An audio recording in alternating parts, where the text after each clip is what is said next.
Welcome everyone to this Reimagining collaboration webinar organized as part of the Connecting Culture 2020. My name is Anaïs Aguerre. I'm the founder and managing director of Culture Connect consultancy, which specialized in unlocking the collaborative and international potential of the cultural sector. And I'm delighted today to be welcoming Farooq Chaudhry and Soulaf Khalifeh to join us for the coming half hour to explore and unpack the potential and the power of collaboration in trying to help us strive in this uncertain and moving world.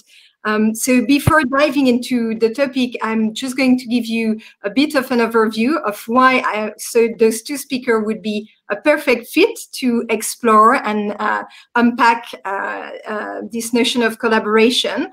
And we'll then sort of go on a journey to explore the state of collaboration, what makes a successful collaboration, and most importantly, how when culture, arts and business come together, how we can build more creative and powerful and productive collaboration.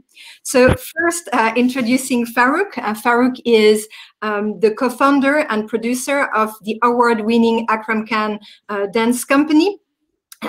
He has been in particular extremely important in creating an innovative business model to support the artistic vision of the company. He has received many accolades from public bodies in the UK as well as abroad. So really a perfect fit to discuss collaboration in an international context. He has also produced works from key artists. So as I've mentioned, Akram Khan, the dance icon, Yan Ping, and the English National Ballet. And one of the reasons I thought Farooq would be a fantastic speaker for this conversation is that not only he has an amazing and incredible track record of successful collaboration, but I've been very lucky to have had the chance throughout this lockdown to have many conversations on collaborating with Farooq, and I'm very pleased that he will be able to share his wisdom and insight on what makes a great collaboration. I'm also very pleased and delighted to welcome Soulaf. Soulaf is a designer who has been working between Lebanon and the UK and is currently completing an MBA at INSEAD, which is one of the top business schools in the world, and has recently been more interested in the notion and the profession of product management.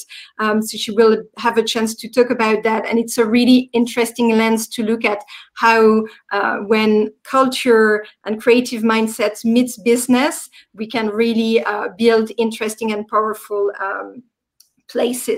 powerful collaboration.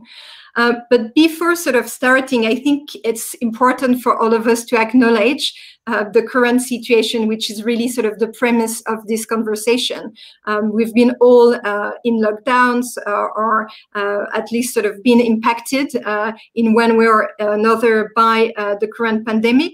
And I think we, Farooq, Soulaf, myself, and probably a lot of you have experienced or at least observed moment of extreme isolation as well as moment of extreme connection during that time. And if I could focus for 1 minute on museums, what I've noticed in the many conversations I had throughout the lockdown, or at least during the past 6 months with museum directors and museum colleagues, one thing that came again and again was the surprise, the positive surprise that many had in seeing the endemic silo culture that too often prevail in the museum world being replaced by collaborative initiatives that had helped institutions to migrate in record time from being a physical thing to digital stage like the one we have today. And I think one has what people felt they should keep and retain when lockdown will be finished, when we will enter this sort of new normal. Unanimously, people said this collaborative spirit that emerged from this pandemic. So I think it would be interesting maybe to start the conversation by asking you both what have been your experience and how you feel this current unprecedented situation in which we are may impact on the form of collaboration, but maybe also the role that collaboration can play in navigating this moving world. And as we're talking about movement, maybe I'll turn first to Farooq, who has been both managing movement, coordinating it, and maybe to get your view to kick off. Yeah. Thank you, Anaïs. Thank you so much, and lovely to meet you all this afternoon now as we've crossed that noon divide. Yeah, I mean, it's been, you know, I think collaboration exists in all human beings. It's almost a natural instinct when we want to improve ourselves or we want to reshape our perspective of our own story and the story that exists outside of us. But what's been really clear in this last few months, particularly with the pandemic situation, is the reassessment.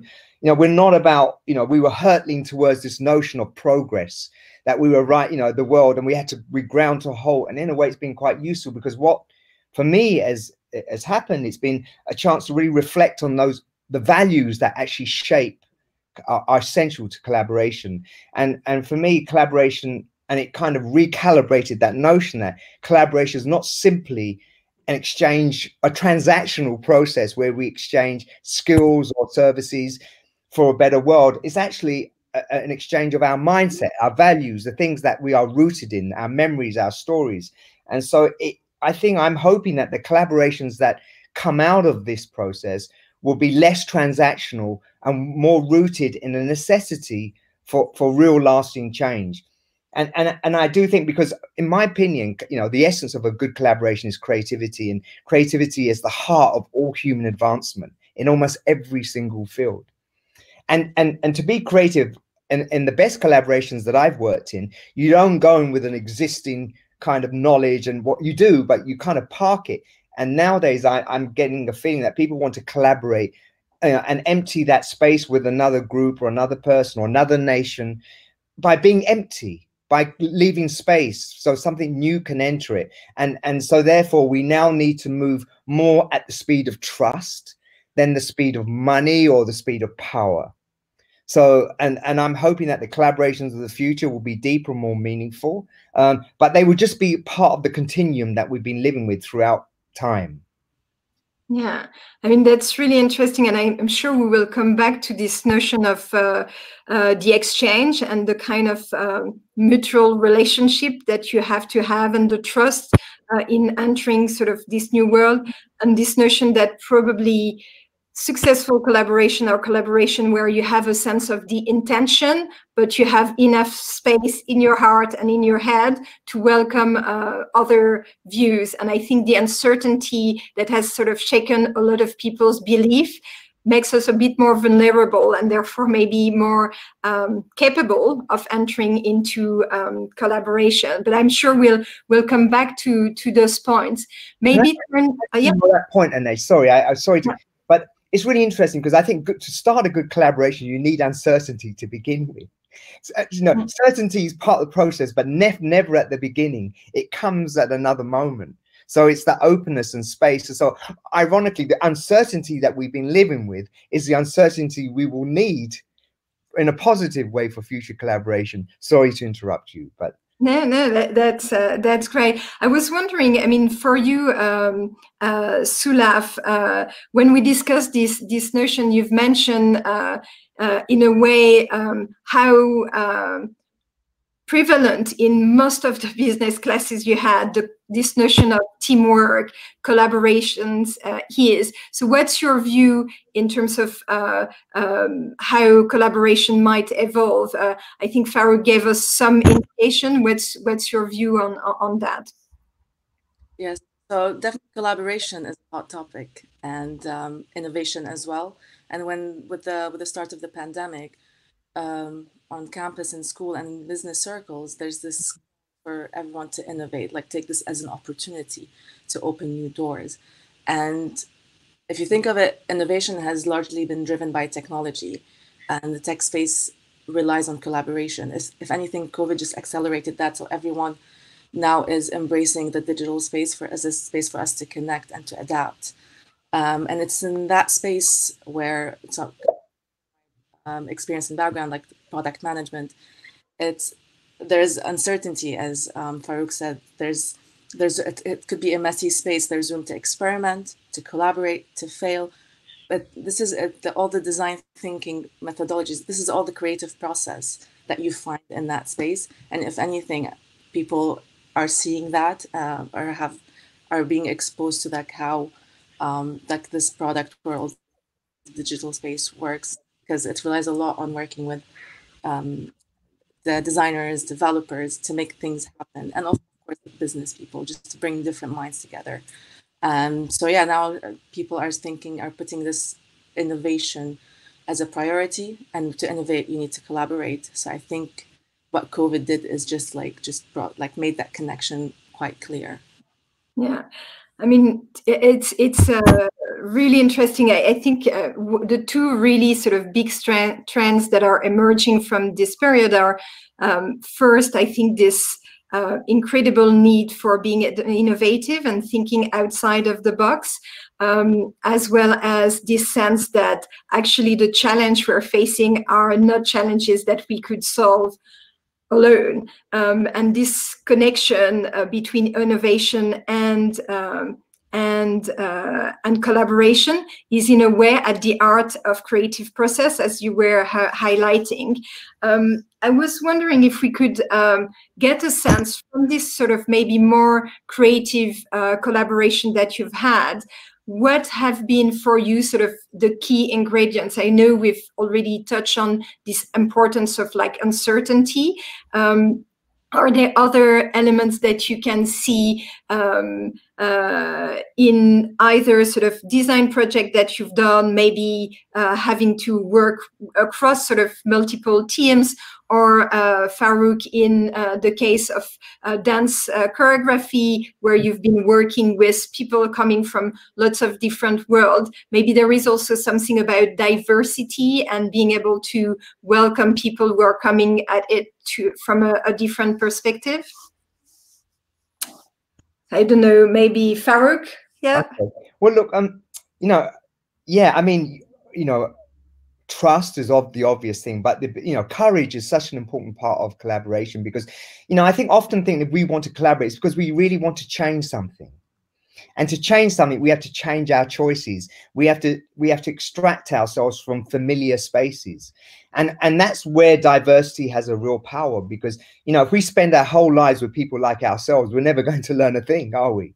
We're never going to change anything. So it requires a certain courage and an ability to extract ourselves from the familiar. And then once we are in a position of courage and risk and empathy and vulnerability, these kind of really innate values will help us to move forward with someone else, to create something new and something innovative and different. And then we have the other added thing about, working, as you said, I've worked with so many people from different cultures, and in there are new codes and processes when working with different people. And we do have a habit and I think that the old style of collaboration, which I was seeing happen increasingly more, was the idea of trying to shape people in our own image. So it wasn't really a collaboration, it was almost like a false partnership. And I think so, therefore, this idea that we have to step back and be more sensitive and be in a no man's land between two different points of view, and have the courage to stay there and stumble and be awkward as we begin to try to create something beautiful and something new. And so it requires a lot more patience, I believe, as well. And also just that suspending of knowledge of what you know. I mean, it's really hard. We are almost educated throughout our lives to enter every experience with knowledge. But wouldn't it be great if we could just somehow leave that to the side? Because nothing really changes through life creatively with an algorithm, that's for sure. And what there is, the infinite space of the imagination, and for that to be the dominant kind of dynamic in the exchange, and that requires a certain playfulness. And just a small experience when Akram and I worked with Danny Boyle on the opening experience, opening ceremony of the Olympic Games in 2012 in London, when we were collaborating in his creative room, he forbid the usage of the word no, or that can't be, or it cannot be done like that, or it will be like this before you began a conversation, before we began to collaborate. And this freed the space, you know. So that was a really wonderful way, almost to be, you know, it was Picasso who said, you know, it took me 4 years to paint like Raphael, but a whole lifetime to paint like a child. We had to enter this playful, childlike space with ourselves and with the people to explore something new. And that doesn't mean we become less adult. No, play. I mean, I think that's, I think there is something interesting in play, because you do have strategy, you have sort of to be able to adapt, and maybe, as Charlie is saying in the blog, let go of the ego, let's enter sort of new players as well. And I think one of the things you mentioned in the past, Farooq, is like a distinction between this notion of like collaborative skill and collaborative mindset. Yeah. And what I'm hearing here is really the importance of really sort of the approach and the mindset in which you approach the collaboration, rather than trying to sort of tick the box of creating maybe in an artificial way this notion of collaboration and forcing it. Can you also tell us, it was interesting, you made a distinction between sort of cooperation, collaboration, and can you maybe expand a bit on that? Yeah, well, look, the best way is through example, right? So many years ago, we were very privileged at the Akram Khan Company to have this French construction company who built roads called Colas to be our sponsor for 6 years. And in the normal scheme of things, that would have been called a sponsorship, but that ended up being a collaboration. And the reason why it ended up being a collaboration is when we first, you know, encountered each other, we went, you know, I went to Paris to speak to the CEO and his marketing team, and we just spoke very freely about our values, the things we cared about, and also understanding each other's stories, which is an important part of the collaborative process. And as I listened to him talking about construction, you know, roads being built in Mozambique and Canada and India, and his passion and the desire of those objectives, I began to find a common narrative. And I then said to him, you know what, you do exactly the same as a dance company. You take people on journeys, you take people somewhere new. And once we found that common space, that we could then begin to start collaborating in a way that was more meaningful. So rather than, you know, he just, you know, take their logo when we did our productions, we collaborated and made a joint logo. You know, their engineers start to talk about to our dance company about the beauty of precision and kind of very kind of geometric approach and architectural approach to choreography. We spoke to their interns about the need for, you know, investing in their own imagination and taking risks in a creative way. So suddenly this whole space opened up, and what I'm really saying is that was a really perfect example of something that would normally be familiar and people would kind of, you know, walk into with a preconception about how it works, to something that ended up being completely different. Yeah, I think that's a great way maybe to turn to Soulaf, because I think 2 points that you've made, Farooq, is this notion of mindset and how you can inhabit in a way or enter into the collaboration, and the beauty of what happens when this business and creative world could meet one another. I'm curious, Soulaf, to know, with your designer background, like, how do you, within yourself first and maybe in the project you're working on, like, reconcile those two worlds, and how can they sort of nourish one another, and how this experience can maybe translate in collaborative work, and looking at how best sort of bring closer this world together? I think Farooq, you covered like really good points here in terms of like empathy and communication, and on the other side, vulnerability. And I will just expand on these to bring like how I deal with like working with my design background in the business context, because it's really important that conversation you start having with someone who has a different background, and then you find where the common points are. It's about like learning the other person's language. Design has its own language, business has its own language, and often like, oh, I don't know what they're saying, or you treat them as like the antithesis of each other. But then this is when you start listening to the other perspective and speak their language. I think this is where the kind of spark starts to happen. And in terms of curiosity is very important. Always ask questions. Yeah. I'll keep bringing in all the like the design thinking methodologies, like the 5 whys framework. Like it's been introduced in the business sphere, like, and other methodologies. If you go to that to the point of vulnerability and the iteration, keep trying and experimenting. For example, one of the frameworks is, we call it the worst possible idea. Whatever you think, or just put it out there. Yeah. And then teams, just to like encourage that, like not saying no to something. And you'd be surprised how just people will learn to start trusting the process and see where it goes. And when you see different teams of people with different backgrounds just using these processes and framework, this is like creativity, the innovation that starts happening. And yeah, we see it a lot in like a different project I've worked on, not in the artistic world, in the business world now, because when you're working on developing new products, digital products, etc. So I hope that answers. Yeah. Sorry, can I just respond to Soulaf? I mean, that was very beautiful, because you reminded me of several things. Of the thing, right? That also that when you enter that space of collaboration and wanting to create, often the first few ideas are rubbish.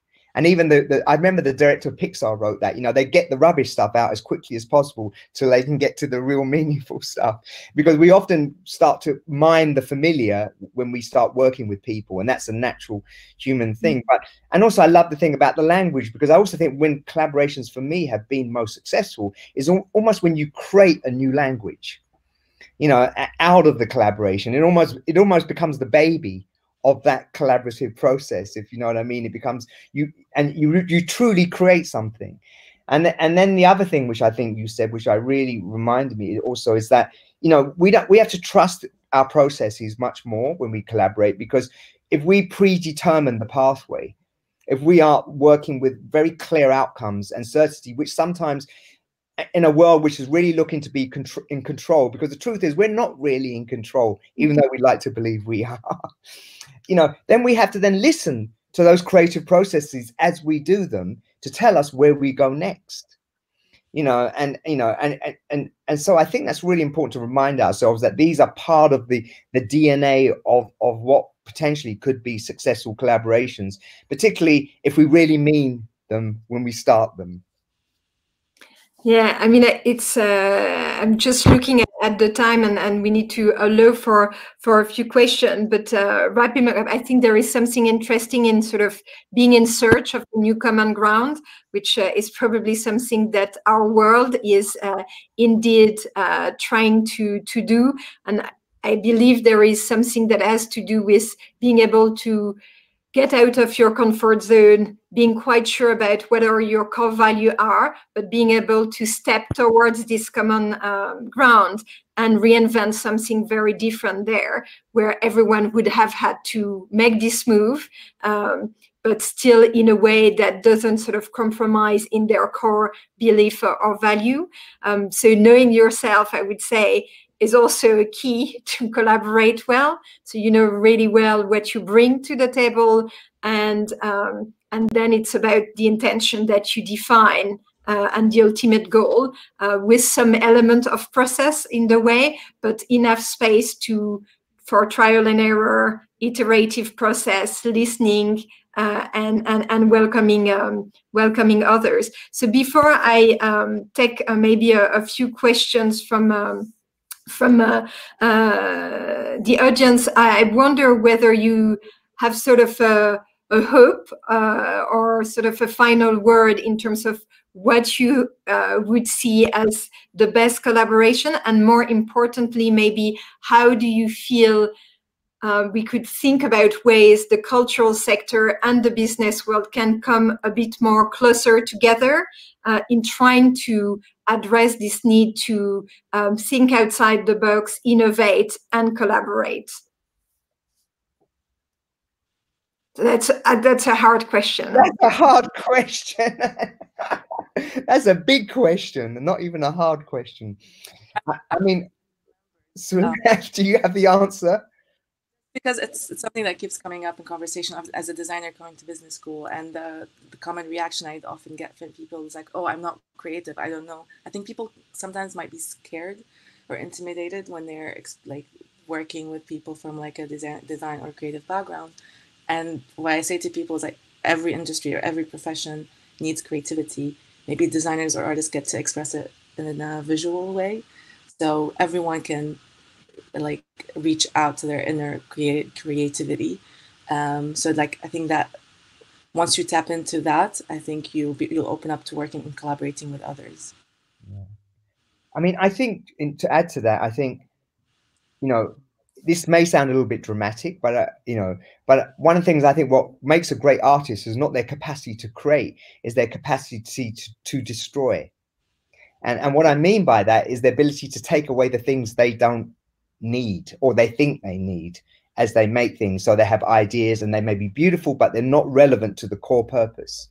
And I do think that we, both in business and in politics and in art and in every other human activity and form of expression, we have to sometimes take enough time to work out what we actually want and what we actually need. And if we were self-aware enough and we took the time and the patience to listen to ourselves, because in a way sometimes you don't know what you mean until you listen to what you say, and that takes a certain quiet listening, quiet decision-making process to engage.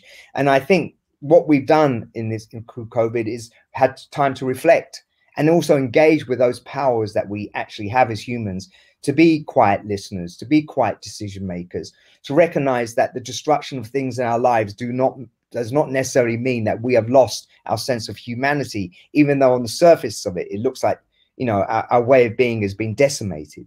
And so I think, sorry, it's a bit of a long-winded, and it was, like I said, it's a bit dramatic, but I think it's important to have the courage to destroy and also to know what we need and do away with what we want. Yeah.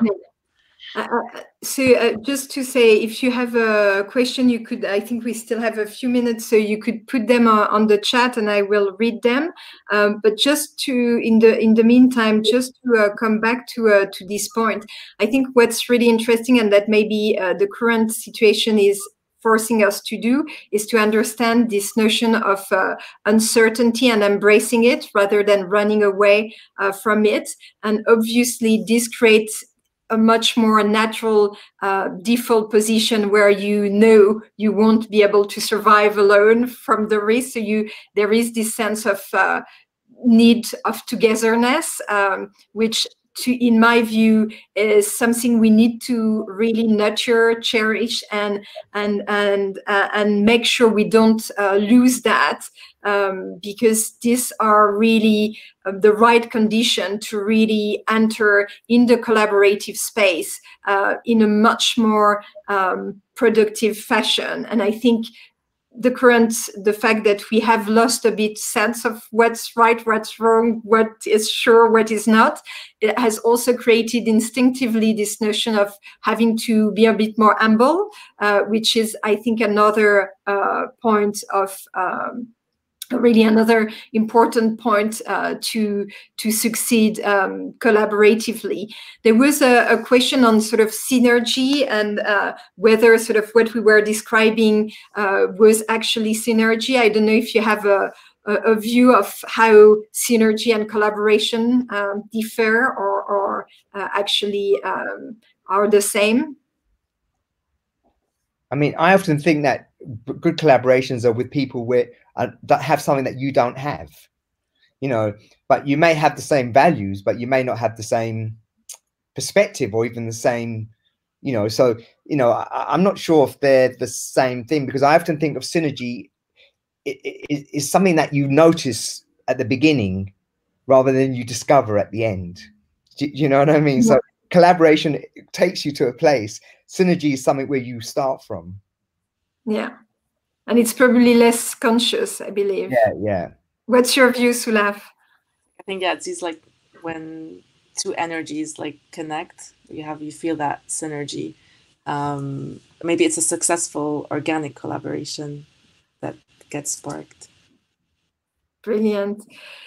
Well, I think we have to draw the session to a close, because they are quite packed sessions, and I feel, I mean, that's a very vast field of inquiry and experimentation. So I'm really glad we were able to try to unpack and offer some initial lens to help everyone to invent or reimagine what collaboration can meet for them. And I quite like, Charles, thanks for your comment, 2 + 2 = 5. So yes, definitely, that's a really good way to summarize what collaboration is. So thanks a lot again, Farooq, Soulaf, for your time, sharing your insight, your experience in that field. And I wish you and all the audience many fruitful collaboration for the months to come. Thank you. Thank you, everybody. Thanks. Thanks a lot. See you. Bye-bye, Soulaf. Bye, Anaïs. Bye.